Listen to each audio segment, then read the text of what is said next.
Rocheux rocheuses, précieux auditeurs, précieuses auditrices, à mon émission Le Rock Show.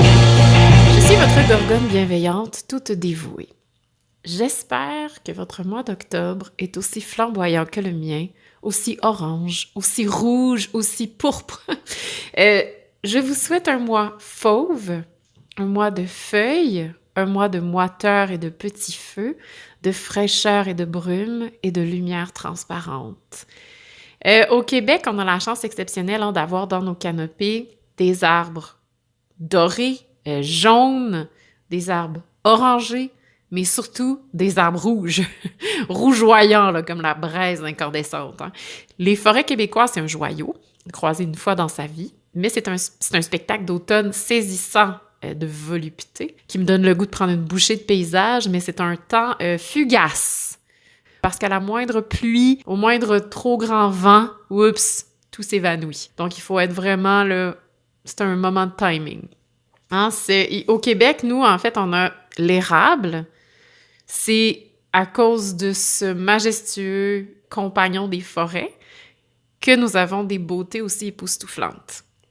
Parce que il est l'un des rares arbres à produire à produire du rouge. Alors que les autres arbres, eux, entrent en dormance en bloquant la chlorophylle, ça va révéler en fait des pigments qui sont déjà présents dans la feuille, mais qui sont un peu sublimés par le vert de la chlorophylle.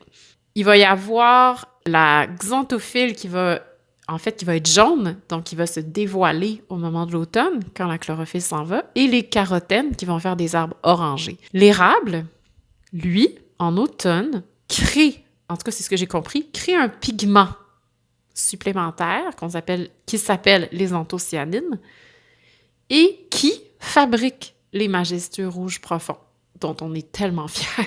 Donc, l'érable, pour pouvoir capter le plus de lumière, en tout cas c'est ce que j'ai compris dans mes lectures, le plus de lumière va lui créer un pigment le temps de l'automne, ce qui nous crée le rouge. Ce qui est quand même extraordinaire. Octobre est le mois de la belle mort. L'année passée, on a beaucoup parlé de l'Halloween. Là, je me suis dit que j'allais juste parler de mon amour de l'automne. Hein, l'humidité est revenue, les champignons aussi. En tout cas, il y en a beaucoup dans la forêt près de chez nous. Dans la forêt, même cette semaine, oui, j'ai croisé de nombreux champignons, tous plus majestueux les uns que les autres, mais surtout, j'ai croisé un oui, parce que le mycélium n'est qu'un champignon. Un Chlorociboria. C'est un champignon turquoise et spectaculaire qui teinte le bois mort en turquoise. Ça, c'est assez impressionnant. Donc, la bûche que j'ai trouvée au sol, qui était, un morceau de bois en état, disons, de transformation. Toute la partie, en fait, qui était envahie par le mycélium du Chlorociboria était bleue. Turquoise, vraiment. Alors, c'est un petit joyau de nos forêts. Je dirais que c'est un peu comme un champignon chrysocole, hein, pour ceux qui connaissent les pierres très bien. La chrysocole est une très belle pierre turquoise. Je suis si bien au pays des couleurs charnues. Je trouve des Chlorociboria dans la forêt. Je saute sur place comme une enfant. C'est merveilleux. Aujourd'hui, j'ai retrouvé une phrase écrite il y a 7 ans. Je m'auto-cite. « Si l'automne était un homme, il serait mon amoureux. » Alors, ce mois-ci, je vous parle de charme. Pas de sortilège, je crois que ça s'y prête très, très bien, mais de charme, de grâce, de beauté, mais particulièrement de grâce. On va se faire un petit florilège de grâce. Le mois d'octobre est un mois élégant, est un mois beau. J'adore ce mois. C'est le mois des remerciements aussi, c'est l'action de grâce. Pour moi, c'est très important de remercier à l'action de grâce, remercier pour les grâces de la vie, parce qu'on en a moult dans notre pays riche. Ce mois-ci, j'ai choisi de vous parler d'une espèce minérale. J'allais dire nouvelle, mais elle n'est pas nouvelle parce qu'on a déjà parlé des silicates avant, mais c'est une nouvelle pierre. Elle n'est pas d'une nouvelle espèce, mais c'est une nouvelle pierre. Et qui rassemble en elle-même charme et grâce, la rhodonite. Pierre rose, marbrée de noir. Celle que je vous présente a dans son coloris un petit peu de jaune, en fait, qui est un phénomène un petit peu plus rare, mais c'est une splendeur de douceur pour les yeux. Le mot rhodonite vient du grec rhodon, qui veut simplement dire rose. Donc, la rhodonite est un silicate. comme la serpentine. Elle est de la famille des pyroxénoïdes. Elle est composée majoritairement de manganèse. Elle a un système cristallin triclinique, comme notre amazonite. Et comme elle, on la retrouve rarement seule. Elle pratique toujours... elle est pratique, non. Elle est pratiquement toujours retrouvée en compagnie d'autres minéraux, comme notre amazonite. Elle est donc très relationnelle. Et souvent, on la couple, en fait, avec un minéral. Quand je trouve des informations, peut-être que des fois, ils font des petits parties à trois, mais il y a beaucoup de couples. En fait, elles vont se mettre en couple. Elle est une pierre qui se lie aux autres par la force des choses. Elle se forme, là, je vais vous faire découvrir un nouveau mot que je ne connaissais pas moi-même, par métasomatose. Qu'est-ce que c'est ça? La métasomatose? Eh bien, c'est un processus de diagénèse, donc de formation de roches, mais métamorphique. La dernière fois, on a parlé d'une diagénèse sédimentaire par compactement et tout ça. Donc là, on parle d'une diagénèse qui est métamorphique, qui inclut justement une métamorphose. La métasomatose, c'est le remplacement d'un minéral par un autre. C'est un processus lent où le premier minéral est remplacé par l'autre, mais fragment par fragment, molécule par molécule, un quark à la fois, un atome à la fois. Donc, c'est assez fabuleux. J'approuve la métasomatose comme phénomène fascinant. Donc, ce phénomène est à lui seul, moi, je trouve une gerbe de grâce minéralogique parce que se métamorphoser, c'est un principe plutôt exceptionnel. Qu'est-ce qui nous métamorphose profondément dans la vie? Si on se rapporte à la rhodonite, eh bien, les relations. Elle entre en relation avec d'autres pierres. Alors, les relations qu'on entretient avec nos proches, pour moi, c'est des outils de métamorphose très puissants. Et qu'est-ce qu'il y a de plus marquant pour le meilleur et parfois pour le pire que les relations? Relations avec nos parents, relations avec nos amoureux, avec nos amoureuses, avec nos enfants, avec des gens marquants dans notre vie, avec des amitiés. Il y a des amitiés qui métamorphosent aussi, qui sont très, très profondes. Aujourd'hui, je vous parle des relations qui transforment quand on accepte de faire de notre cœur une rhodonite. Accepter d'être transformé, d'être métamorphosé par notre contact avec l'autre. C'est un processus, ma foi, extrêmement épeurant, et je pense que c'est pour ça que l'amour fait aussi peur. Avec l'agate, on se laisse toucher. On en a parlé énormément. On a une porosité. Avec la rhodonite, on se métamorphose. Et le grand opérateur de cette métasomatose est le cœur. Cœur des choses, cœur des relations, cœur du problème. Si on ne va pas au cœur, on ne se transforme jamais. La rhodonite, pour moi, permet d'aller au cœur. Et pour aller au cœur, pas besoin de la perfection, non, on n'en a pas besoin. La cristallisation triclinique, elle ne l'est pas. C'est souvent un petit peu n'importe quoi, là, c'est des macles tout croche, en tout cas, c'est pas parfait. Il faut accepter de s'associer. On ne trouve jamais la rhodonite seule. Elle est toujours accompagnée par un minéral. Néologisme de roche. Pierre qui inspire la douceur, oui, mais pour moi, elle est aussi une lente transformation profonde et douce. Longue dans le temps. Donc, on ne parle pas de relations éphémères, mais des relations très longues qui changent de forme. J'ai fouillé pour savoir quel était l'élément noir qui différencie la rhodonite de la rhodochrosite, qui est une autre très belle pierre rose, mais avec beaucoup plus de blanc. En fait, pas beaucoup plus. Elle a du blanc, la rhodochrosite n'a pas de noir. Mais la rhodonite est précisément une pierre un peu marbrée. Voilà ce que j'ai trouvé. Il s'avère que cet élément noir provient de l'oxydation du manganèse, qui est en fait un des principaux constituants de cette roche. La rhodonite, c'est donc une pierre qui s'oxyde. L'oxydation, ça c'est très intéressant. Quand on y réfléchit, c'est un autre phénomène de transformation qui est inhérent à cette pierre-là et à sa composition et qui m'intéresse grandement symboliquement. Métasomatose et oxydation, deux phénomènes intéressants à associer au parcours de l'âme, des émotions, des sentiments. Se métamorphoser, molécule par molécule, ça on le sait, on l'a bien explicité, puis s'oxyder. Là, pour moi, s'oxyder, c'est entrer en contact de plein fouet avec la réalité, avec l'air ambiant. C'est sortir d'un vase clos. et Dieu sait que j'ai eu besoin de m'oxyder dans la vie. Alors, en acceptant de se percuter à la réalité, le cœur connaît des difficultés, connaît des déceptions, connaît des frustrations et bien d'autres choses fortement désagréables, là, on s'entend.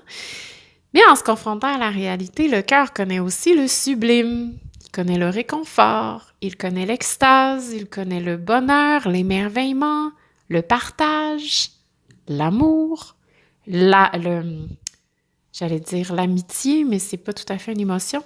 Bref, la rhodonite s'oxyde. L'âme s'oxyde aussi, à moins de rester toute sa vie en vase clos.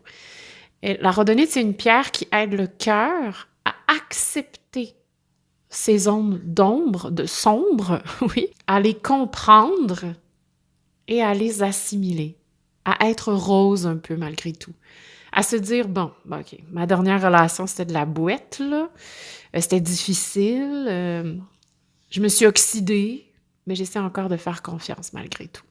Fait intéressant. En fouillant sur l'oxyde de manganèse, je me suis rendu compte que cet élément se retrouvait dans la fabrication de matériaux de construction, dont la brique. C'est un élément qui permet la coloration de la brique. Évidemment, on ne devait pas utiliser ça il y a 100 ans, mais bon, bref.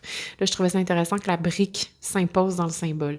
La brique, c'est un élément de construction, mais c'est aussi un objet de destruction. Construire une maison ou détruire une vitre, ça devient 2 chemins qu'on peut prendre. Construire ou détruire des relations. Et croyez-moi, on a tous détruit des relations une fois dans notre vie, ou si on les a pas totalement détruits, il a fallu un peu les reconstruire, leur mettre un petit peu de clou, de la petite potée, ces côtés, là, c'est ça. Donc, les 2 chemins sont possibles, mais on emprunte toujours l'un ou l'autre dans la vie, et des fois, je dirais que c'est plus facile de détruire des relations que de les construire. Alors, c'est un défi. Mais la rhodonite nous aide à construire.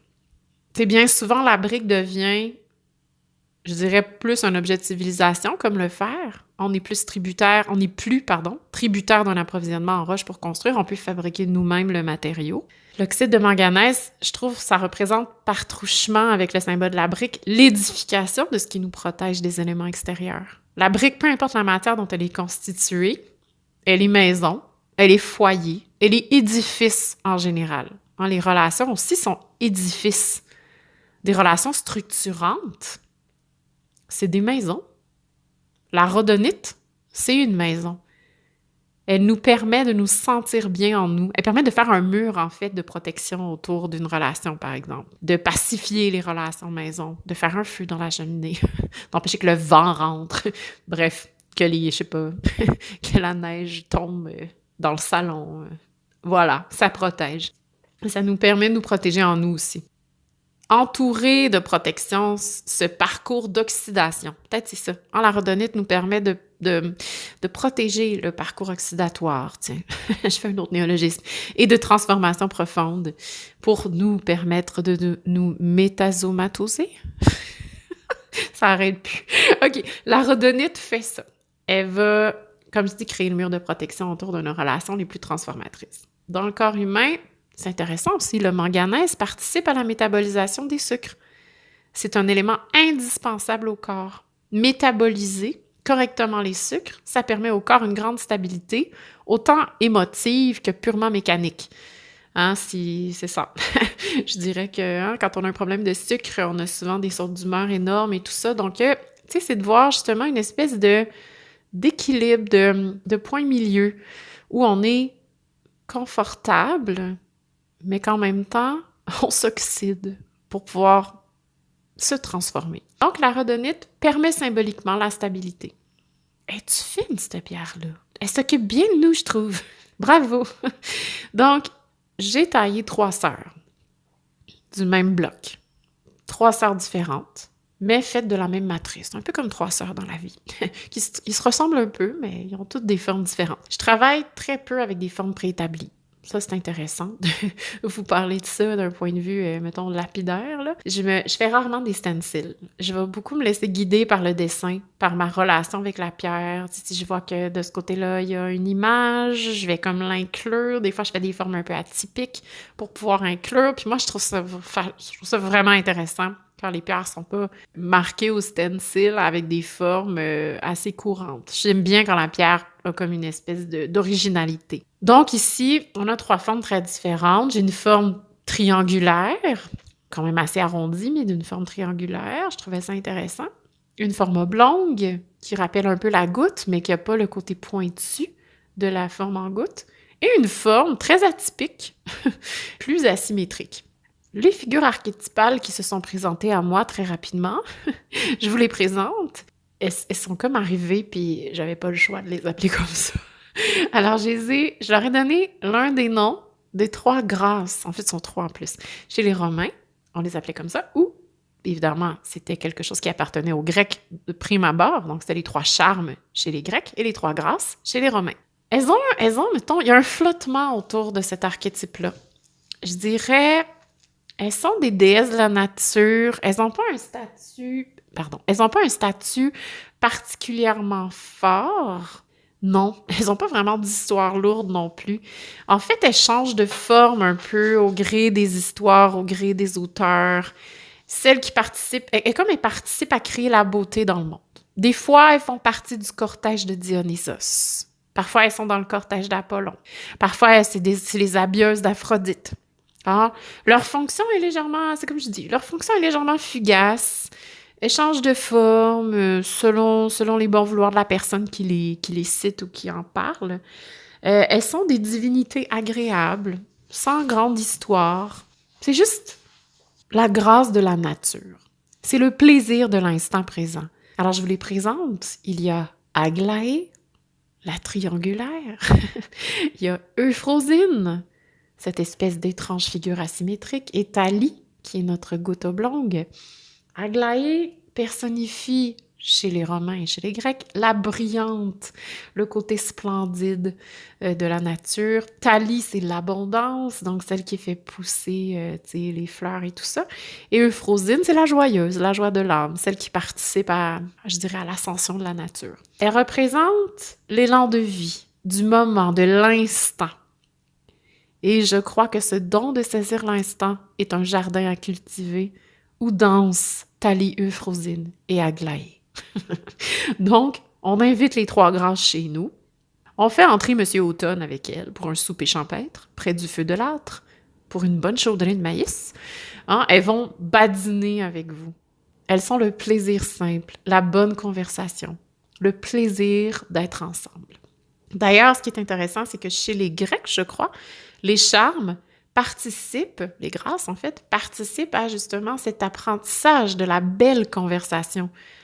Chose qu'on a un peu perdue peut-être aujourd'hui, tu sais, à l'ère de la vitesse, le rapport à la belle conversation, le fait d'avoir une politesse, d'écouter son interlocuteur, de poser des questions, de renvoyer la balle gracieusement. Tu sais, moi, je trouve ça très intéressant, tout ça. On a perdu un peu cette habitude-là, puis moi, je me dis c'est quelque chose qu'on devrait encore cultiver. Moi, j'essaie de le cultiver, en fait. Pour leur nom de famille, je me suis arrêtée sur Grand Maison, qui est un nom que je trouvais très majestueux, pour que cette grâce entre dans la maison musculaire du cœur, dans la maison de votre âme, dans la maison de vos mains, pour que le chemin soit de briques roses légèrement oxydées, pour se rappeler que ce n'est pas toujours rose, la vie, et que vos pas soient justes et bons. Je pense que le lien le plus transformateur, c'est celui qu'on entretient avec l'instant. Un peu comme avec l'automne, finalement, quelque chose de fugace, qui peut s'évanouir au moindre moment, mais qui est spectaculaire, de beauté. C'est aussi le lien le plus difficile à créer. En fait, dans ma vie, moi, il est vraiment difficile. Il doit impérativement exister partout dans les liens qu'on entretient. Faute de quoi, c'est la peur qui l'emporte souvent. Et la peur, est très contagieuse, c'est comme une maladie. Et c'est un très mauvais liant pour construire un mur, ou construire une maison. Mieux vaut, je dirais, l'instant présent ou l'instant de grâce, Qu'est-ce qui élimine l'anxiété? Parce que le contraire d'être dans l'instant présent, c'est d'être dans l'anxiété, souvent. Alors, qu'est-ce qui élimine l'anxiété? L'instant, le moment présent. Je vous ai comme dévoilé le punch avant. L'anxiété, c'est une maladie que je connais très bien, trop bien, vraiment. Et moi, en fait, la mienne, cette anxiété, moi, je la décris comme un étirement temporel. On étire la conscience. La conscience serait un grand, grand fil. On étire la conscience dans le passé, derrière nous, et souvent aussi en même temps, dans un avenir catastrophique. Donc, la corde de notre conscience est tendue dans son extrême limite, ce qui, ma foi, donne mal, fait un malaise physique, psychologique et émotif. La corde à danser, qui nous servirait normalement à sauter à la corde allègrement dans la cour d'école de la vie, est trop tendue et elle nous donne mal. C'est ça l'anxiété pour moi.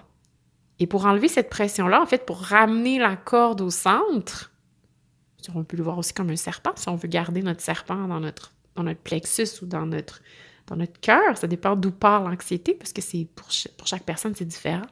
Parfois, c'est dans la gorge, parfois, c'est dans le ventre, parfois, c'est dans les tripes, parfois, c'est en plein centre, parfois, c'est dans l'estomac. Chacun a le point central d'où part ses cordes de conscience. Pour ramener tout ça au centre, bon, il faut choisir l'instant présent. On n'a pas le choix. Ou donner toute notre charge à l'univers puis dire « Aide-nous à gérer ça, s'il vous plaît. » Fait qu'on enlève une charge, on la donne au ciel, on la donne à la terre, whatever, ce qu'on veut. Alors, pour moi, la rhodonite aide à faire ça. Les 3 grâces font ça. L'automne fait ça. Pour moi, c'est l'une des choses à faire qui fait du bien, que j'ai le plus de difficultés à faire, mais qui donne les meilleurs résultats. Et moi, je trouve que la rhodonite a cette grâce. Elle nous ramène justement dans l'instant. Elle nous ramène dans la douceur.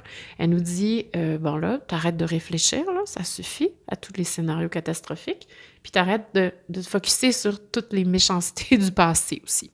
La rhodonite, c'est une pierre que je trouve, je dirais, particulièrement amicale. Peut-être qu'elle peut nous ramener aussi dans l'idée que nous devons être notre meilleur ami. Ça aussi, c'est un parcours qui est des fois pas mal difficile pour certaines personnes.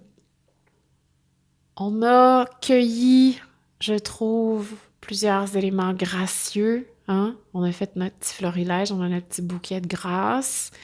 Je vous souhaite un mois d'octobre. J'ai eu de la difficulté, en fait, à faire le podcast ce mois-ci. Un jour, je vous expliquerai pourquoi, mais c'est rien de grave, mais c'est compliqué le quotidien. Donc, je vous offre un bouquet de grâce. Je vous souhaite, mon Dieu, je souhaite toujours de la douceur parce que moi, des fois, j'en manque envers moi-même et envers parfois certains événements. Je vous souhaite de la patience. Hein, en ce moment, il y a beaucoup de choses qui peuvent égratigner les sens. Je vous souhaite beaucoup de patience.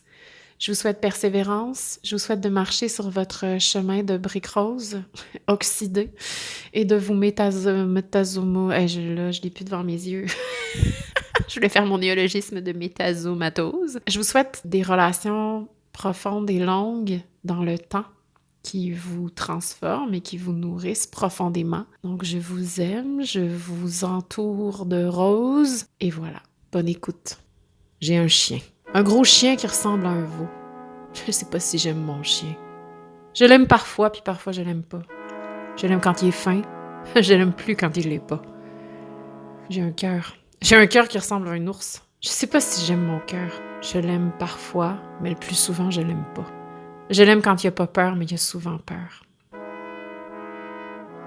J'ai des mains. Des mains qui ressemblent aux sabots d'une biche. Je sais pas si j'aime mes mains.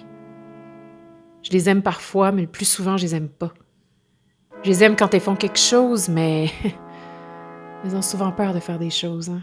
Elles n'aiment pas l'imperfection. Je me trahis souvent au détour de quelque chose que j'aime pas finalement. Quelque chose qui fait une tache en moi. La pire de toutes mes relations, c'est celle que j'ai avec moi. À la moindre erreur, je m'abandonne. Je donne le chien, j'arrache mon cœur, je me coupe les mains. À chaque fois, la confiance est à recommencer. C'est fatigant de se laisser tomber. J'ai invité l'amour chez nous l'autre jour. J'ai trouvé qu'il était pas poli. J'ai invité la joie aussi à parler trop fort et le courage me soutenait tellement que je l'ai mis à la porte. Je réinviterai plus jamais ces 3-là. Après leur départ, je me suis assise toute seule au milieu du salon de mon cœur en regardant longuement au plafond. Il y avait beaucoup d'activités. Des liens tristes, des nœuds. Mon plafond était emmêlé de laine rose, bord en bord. Beaucoup d'idées qui avaient pris le mauvais chemin. Je me retrouvais perdue au milieu du chaos. L'idée d'y passer les ciseaux m'est venue un court instant, puis j'ai renoncé en me disant que j'anéantirais le flot de mes pensées. Ça a été la première bonne idée que j'avais pour moi. Tirer n'était pas envisageable non plus. J'ai donc dû réfléchir longuement. J'en suis venue à la conclusion que je devais tout d'abord accepter les nœuds. La complexité des enchevêtrements était quand même intéressante à regarder. Je me suis dit que cette complication-là devait être un signe d'intelligence. Ça m'a fait un peu sourire. J'ai détourné la tête. Là, j'ai aperçu l'amour, la joie et le courage qui attendaient dehors, les mains dans la fenêtre de ma tête, leur bouche collée sur la vitre, ils mangeaient des caramels puis ils commentaient ma laine rose. Bon, ces trois-là sont très patients avec moi.